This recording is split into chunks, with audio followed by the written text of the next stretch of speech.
शाम ढल रही थी। आसमान पूरा काला पड़ चुका था, जैसे किसी ने काले रंग की शीशी उड़ेल दी हो। शायद बारिश आने को बेकरार है।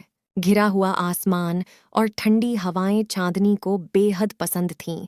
बारिश चांदनी के बदन में एक अजब सी सिहरन पैदा करती थी। चांदनी आईने के सामने पिछले आधे घंटे से बनसवर रही थी।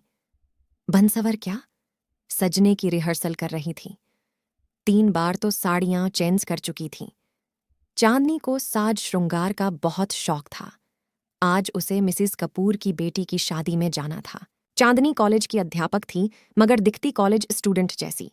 वो हमेशा खूबसूरत दिखना और खूबसूरत रहना चाहती थी। चांदनी अब तैयार होकर रवाना ही हो रही थी, उसके नज़र अखबार पर पड़ी। उसमें कोई भैरव चौक की खबर थी। लिखा था कि भैरव चौक नाम के एक छोटे से इलाके में बहुत सारी अजीबोगरीब घटनाएं घटी हैं। कितनी वारदातें हुई हैं। लूटमार, हत्या, अपहरण, बलात्कार, भूत प्रेत का साया, सभी घटनाएं वहीं तो घटी हैं। लोग वहां दिन के उजाले में भी जाने का साहस नहीं करते थे। ये खबर पढ़ते ही थोड़े समय पहले चांदनी का चमकता चेहरा फीका पड़ गया। उसके चेहरे पर मानो हल्का खौफ मंडरा रहा हो। थोड़ी देर वो खामोश होकर वहीं खड़ी रही, मानो ये खबर उसके मन में घर कर गई हो। चांदनी की खामोशी मिसिस कपूर के फोन ने तोड़ी। चांदनी ने फोन उठाया और बातें करते वहां से कार में निकल गई। चांदनी को शादी में पहुंचने में कोई दिक्कत नहीं आई। चांदनी ने गाड़ी से बाहर निकलने से पहले एक बार फिर अपना चेहरा निखार लिया था। चांदनी का स्वागत हंसते चेहरों ने किया, मगर कुछ चेहरे ऐसे भी थे जिसने चांदनी को बुरी नीयत से देखा। वो चेहरे थे कॉलेज के बदमाश और कॉलेज ट्रस्टी के बिगड़े हुए लड़के। कॉलेज उन लड़कों को 5 पापी बुलाती थी। लड़कियों को छेड़ना, लड़कियों के साथ बदतमीजी करना, लड़ना झगड़ना, वो सब उन 5 को काम था। इसीलिए कॉलेज उसे 5 पापी बुलाती थी। इसीलिए उन्हें अनदेखा करके शादी में शामिल हो गई। रात के 12 बज चुके थे। उसे घर पहुंचने के लिए 2 घंटे का रास्ता तय करना था। चांदनी सोचने लगी कि अब अकेले घर कैसे जाएगी। तभी अचानक बारिश शुरू हो गई। वो किसकी परवाह किए बिना अकेले निकली पड़ी। वो 5 लड़के उस पर नजर रखे हुए थे। चांदनी को जल्द ही फैसला करना था कि उसे क्या करना है।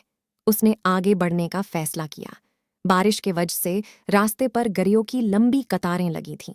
2 घंटे इंतजार करने के बाद उसने किसी से पूछा, आगे जाने का कोई और रास्ता है क्या?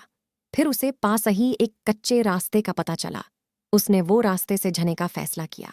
कच्चे रास्ते से जाते वक्त उसे एक बोर्ड दिखाई दी, वो ही वैरभ चौक जिसके बारे में उसने पढ़ा था।